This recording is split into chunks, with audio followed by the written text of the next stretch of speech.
Неделю назад была учителем биологии, сейчас про меня кричат в Госдуме. Меня трижды насиловали за юность, и мой первый сексуальный опыт – это изнасилование в 14 лет. Почему вы встретили столько хейта в школе, в которой вы работали? Ну и, собственно, результатом этого стало ваше увольнение. Какое-то мракобесие.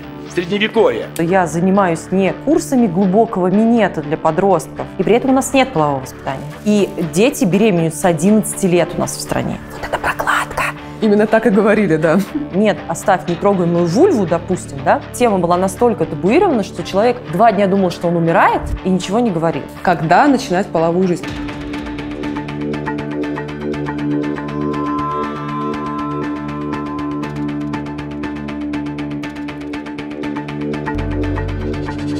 Ольга Щеголева, учитель биологии и автор блога про секс-просвещение. В октябре ей пришлось уволиться из 35-й школы Санкт-Петербурга после скандала. Ее вынудили написать заявление после жалоб родителей учеников, хотя сами ученики Ольгу поддержали. О конфликте узнали в Госдуме. Владимир Жириновский с трибуны зала пленарных заседаний обрушился с критикой на дирекцию школы. Немедленно восстановить учительницу из Петербурга на работу. Это понятно? Ольга, здравствуйте. Добрый день. Расскажите просто про свой блог. Самое главное, что это, о чем это и для кого? Это блог для взрослых людей, в общем-то, о всех темах, которые находятся рядом с сексуальной темой. Я рассказываю родителям, как говорить с детьми об интимных вопросах. Рассказываю, как с ними говорить про их гениталии, как правильно учить их называть, как защитить их от насилия. Я занимаюсь не курсами глубокого минета для подростков, а тем, как научить родителей говорить с детьми и, может быть, донести что-то до подростков тогда, когда меня приглашают. А почему решили этот блог делать? Я пришла к этому, потому что, во-первых, у меня у самой не очень приятное юношество по этой теме, так еще и дети в школе, естественно, подходили ко мне как к биологу с вопросами, например, о менструации. И в 8 классе у них уже давно есть менструация, но они вообще не понимают, что это такое и как она устроена, почему она приходит в это время, что у них происходит посередине. Они никак не могут понять. И очень многие, даже взрослые люди, думают о том, что нельзя забеременеть, например, во время менструации. А это не так. Или нельзя забеременеть от 2 мужчин 2 детьми. А это тоже не так. Можно. Существует огромное количество мифов, из-за которых страдают не только взрослые, но еще и подростки, которые только вот дебютируют в своей половой жизни, и они сталкиваются с тем, что эти мифы – это мифы, а не правда. А что у вас было в юности? Меня трижды насиловали за юность, и мой первый сексуальный опыт – это изнасилование в 14 лет. И моя психика его достаточно сильно закрыла, и я вспомнила об этом только совершенно недавно, пару лет назад. То есть это был очень жестокий такой блок, который просто провалил у меня воспоминания. Это был чужой человек, я его не знала и не знаю, и это достаточно тяжелая тема для обсуждения, потому что каждый раз после того, как я ее обсуждаю, мне нужно какое-то время прийти в себя. Но если вкратце, это просто незнакомый мужчина, который, видимо, следил за мной, и он зашел за мной в квартиру, когда я возвращалась из школы. А с родителями не удалось поделиться? Я не рассказывала родителям. И, в общем-то, я думаю, что они узнают об этом только сейчас, когда все это придет в огласку. Это тяжелая тема. Это не стыдная для меня тема, это просто тяжелая тема. Да? То есть я не считаю, что я виновата сейчас уже.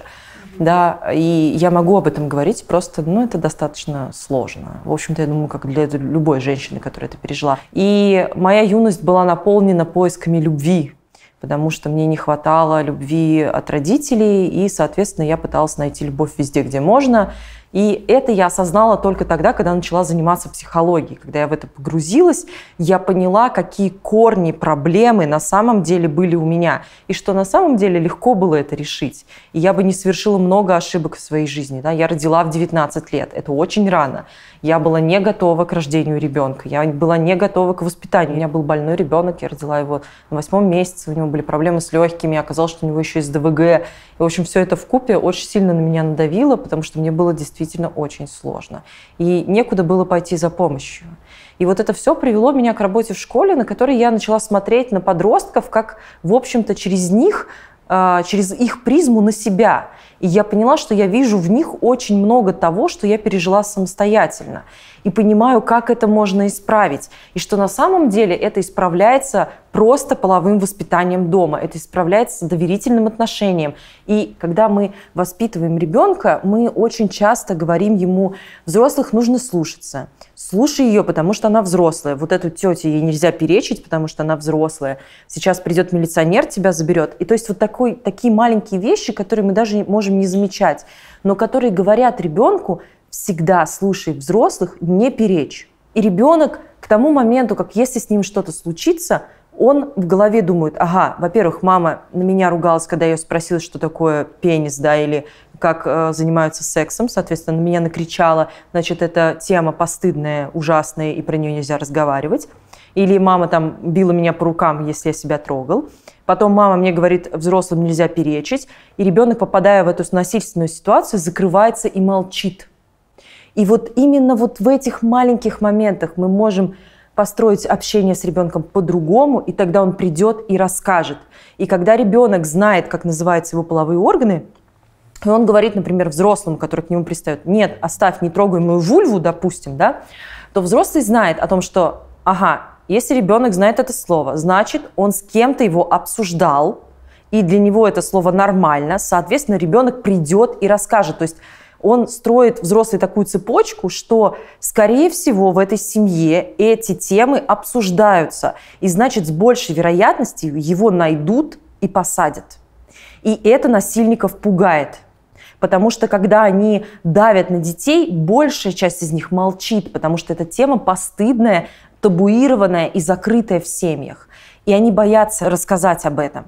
И, соответственно, насильник останется безнаказанным. И это дает им гипотетическое такое, они считают, что это дает им право насиловать детей. Ну, в целом, все, что вы рассказываете, очень логично. И кажется, все так и должно быть. Да? Но почему? Сколько уже, вот, десятилетий, даже уже 20-30 лет, уже сколько раз были попытки внедрить сексуальное воспитание в школы, в университеты, там, какие-то программы сделать. Но они постоянно в самом начале, они получали очень сильный негатив, выступали антагонисты. И один из основных посылов можно назвать то, что если мы начнем говорить о половом воспитании, это начнется разврат, дети будут бесконтрольны. Могу привести там слова Павла Астахова, он же об этом говорил в 2013 году. И, собственно, очень многие последователи этой теории. На что, может быть, на какую статистику полагаться, чтобы понимать? Смотрите, во-первых, у нас российская статистика говорит о том, что мы догнали Африку по ВИЧ. Да, здравствуйте, Африка. Соответственно, у нас огромное количество других заболеваний, передающихся половым путем. И при этом у нас нет полового воспитания. У нас практически нет темы половой в 8 классе. Дети практически ничего не знают. И дети беременеют с 11 лет у нас в стране. У нас есть много случаев беременности в 11 лет. И это при том, что у нас нет полового воспитания. То есть эта система не работает. Она нам говорит, что она не работает никак. У нас нет статистики по тому, когда мы ввели половое воспитание, потому что мы его ни разу не вводили. Да, у нас был какой-то момент, когда был санпросвет, немножечко в школы кто-то приходил, врачи, там говорили: вот это прокладка. Именно так и говорили, да. Уберите от мальчиков, никому нельзя. Не дай боже, они узнают. То есть почему-то женская физиология, она очень табуируется. Алло, люди, у меня есть менструация, я женщина. Нет никакого ужаса в том, что это происходит. Это не от того, что люди не моются или много половых партнеров имеют. Нет, а такие мифы существуют. А такие мифы действительно есть? Вы откроете ТикТок, и вы увидите, что мужчины там пропагандируют, юноши, о том, что у тебя месячные, потому что ты плохо за собой следишь. И у нас нормальной женщины нет месячных. Вот я когда это вижу, меня прям передергивает. Но при этом почему-то стандартно Россия очень боится обращаться к западной статистике. Хотя это просто цифры. И статистика нам говорит, что введение полового воспитания уменьшает заболевания, передающиеся преимущественно половым путем, и ранние беременности. И на самом деле, когда мы говорим человеку о том, что, слушай, вот в 15 лет не надо заниматься сексом не потому, что это плохо, аморально и так далее, а потому что тебе нужно думать контрацептивы, заболевания, беременность. Когда мы погружаем его в эту тему, он понимает такой: что-то сложновато. Ну и опять же, я привожу всегда очень забавный пример. Я его недавно придумала, мне очень понравилось. Вот вы засовывали лампочку в рот? Нет, я лично нет. Кто-то засовывал. Понятно, что у нас есть маленький процент, которые додумались засунуть лампочку в рот. Но вот я не засовывала лампочку в рот, потому что мне в детстве сказали: не засовывай, у тебя челюсть нужно будет вытаскивать, будет очень больно. Я очень хочу, но я этого не делаю. Если вы детям говорите: слушайте, вот у вас в 8 классе, да, я считаю, что, во-первых, девочкам нужно говорить о менструации до того, как они в нее вступают, потому что для очень большого процента женщин это шок, который они испытали в детстве и который запомнился им на всю жизнь. То есть эта тема была настолько табуирована, что человек 2 дня думал, что он умирает, и ничего не говорил. А в 8 классе нужно рассказывать про строение, физиологию женской половой системы, нужно рассказывать всем про менструальный цикл, про способы гигиены и о контрацепции. Все. Где здесь развращение? Где? Но тогда вопрос, почему вы встретили столько хейта в школе, в которой вы работали? Ну и, собственно, результатом этого стало ваше увольнение. Результатом стало увольнение, потому что родители посчитали, что взрослому учителю не подобает, ну вообще учителю не подобает иметь блог 18+. Потому что у меня были темы для взрослых, потому что блог для взрослых.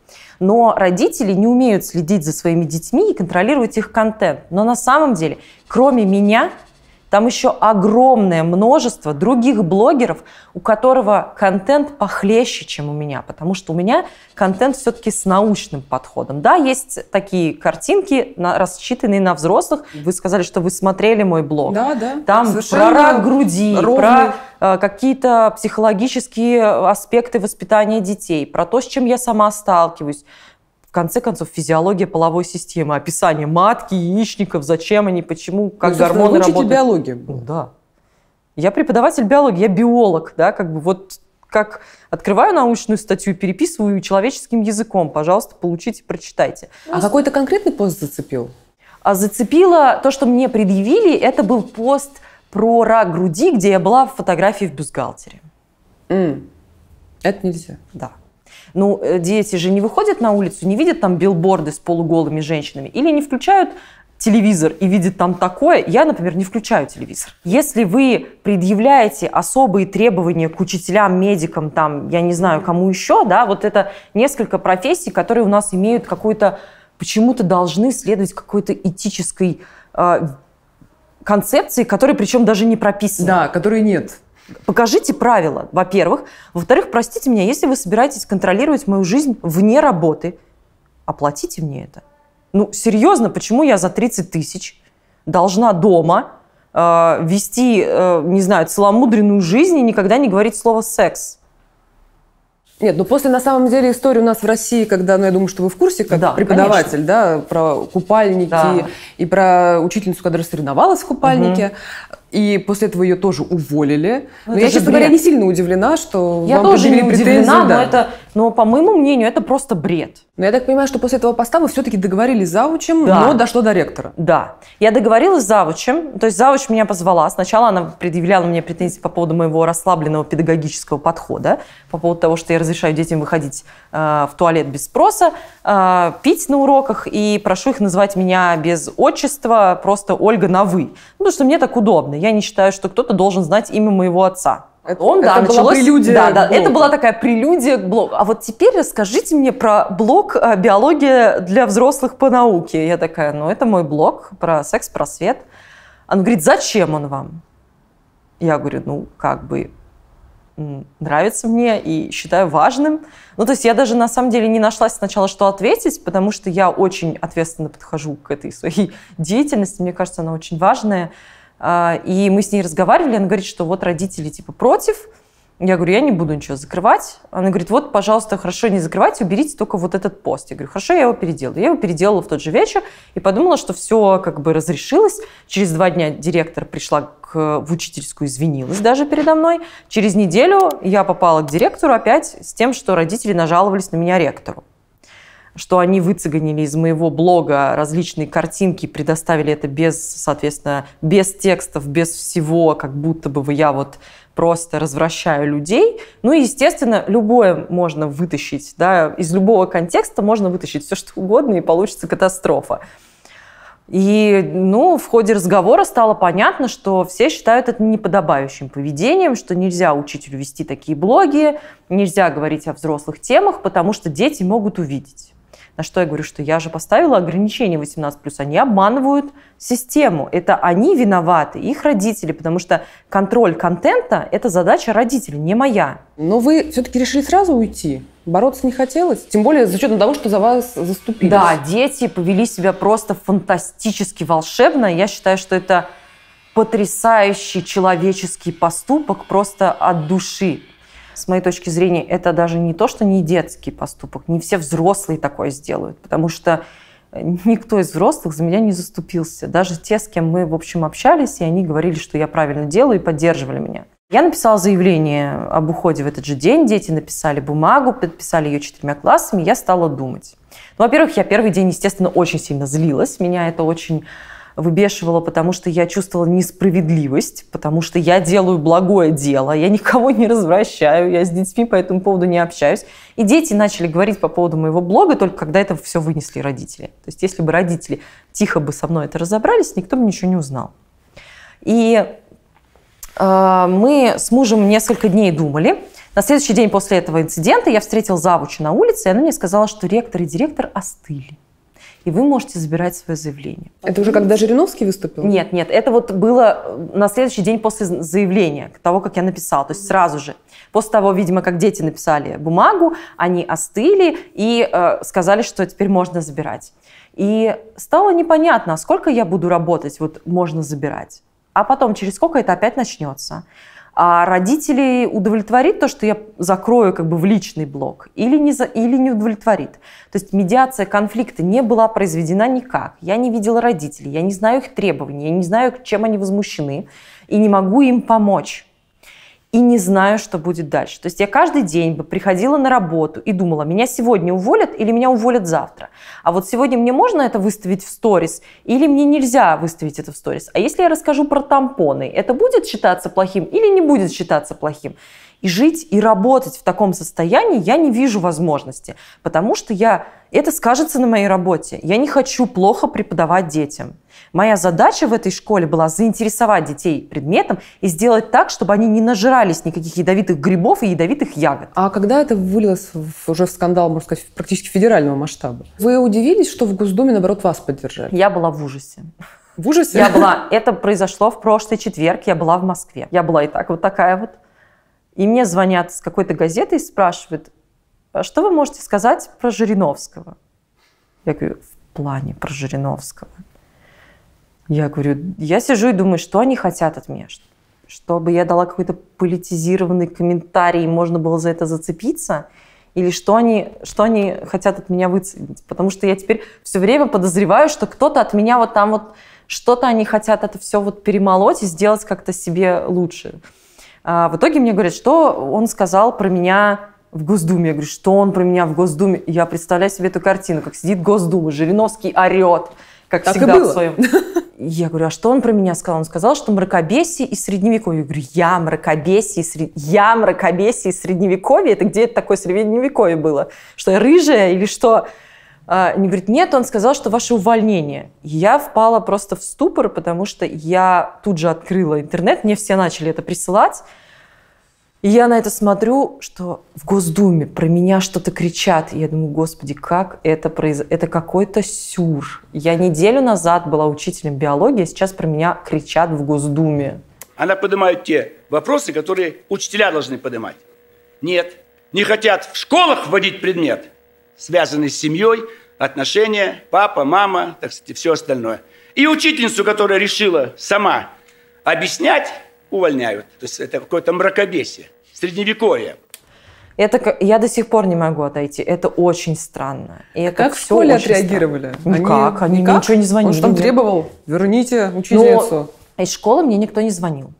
Ну, наверное, испугались. Наверное. Отчасти. Знаете, что мне вот интересно и непонятно?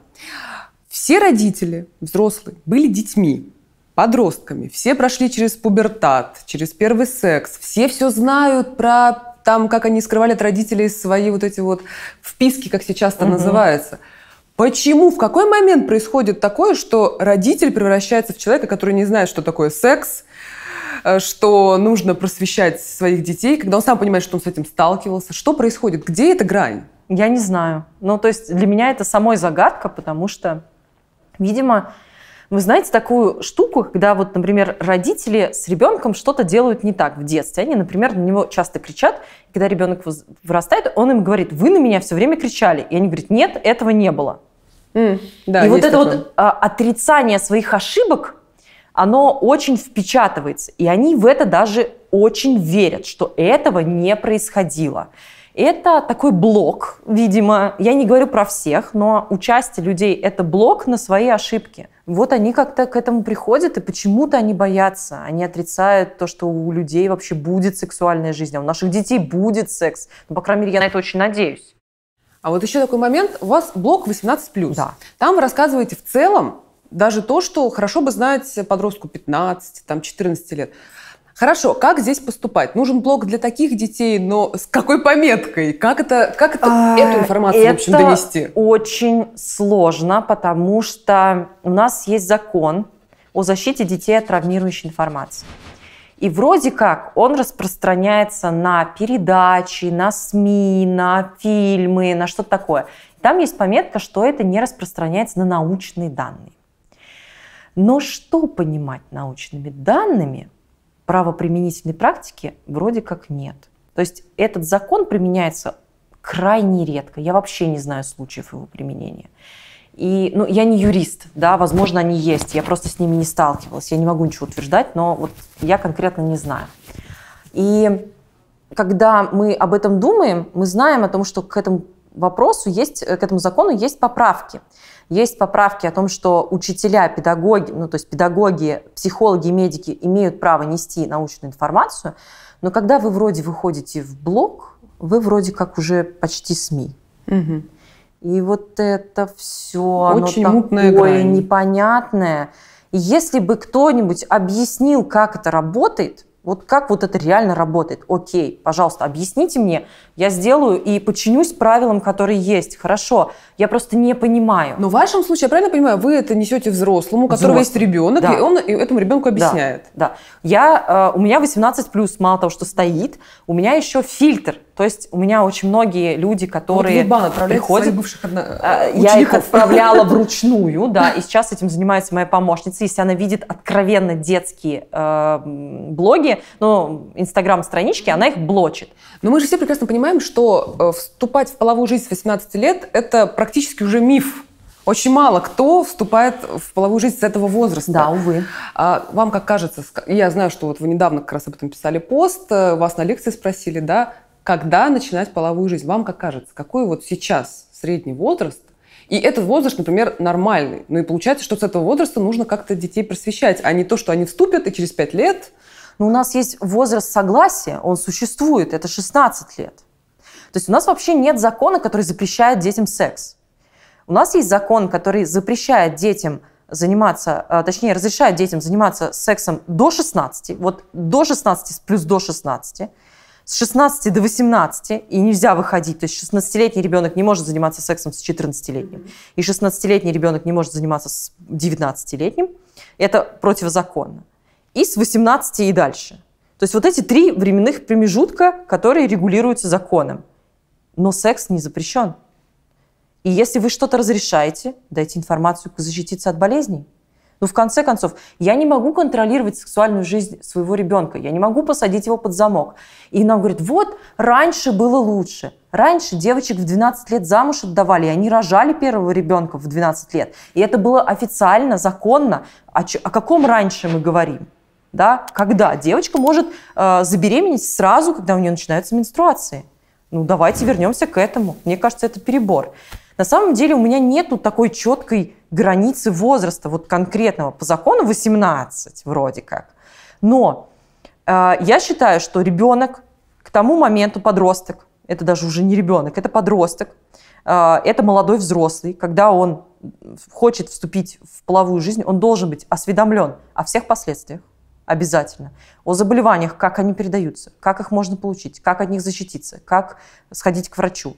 Должен знать, что такое беременность, как она протекает, и что это очень ответственная штука. Знать о контрацепции и знать об активном согласии.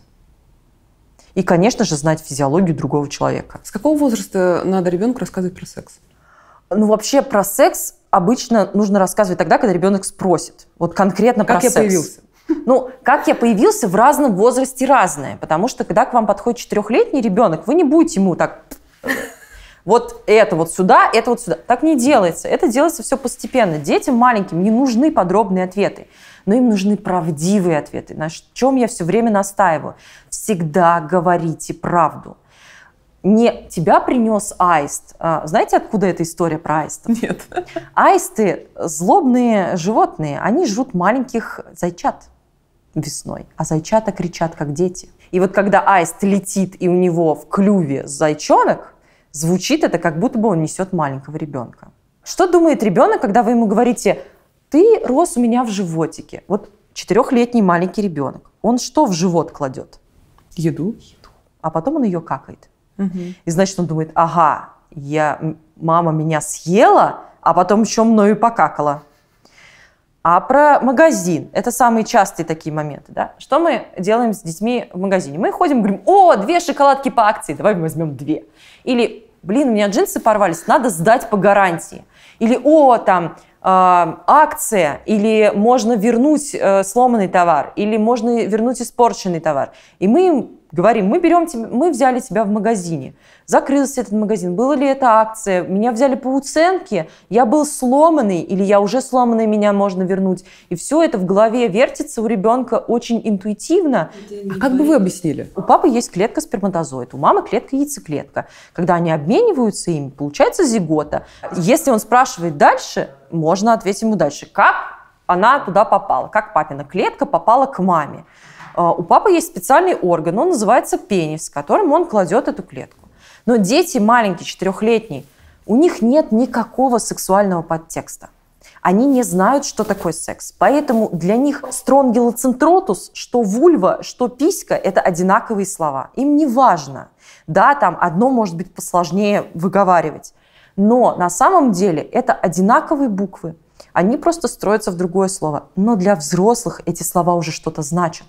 И они придают ему этот сексуальный подтекст, от которого они дрожат и в ужасе. Детям все равно. Матка, яичники, им вообще по барабану, как это называется, орган и орган. Внутри и внутри. Неважно. Рука, нос, пенис, без разницы.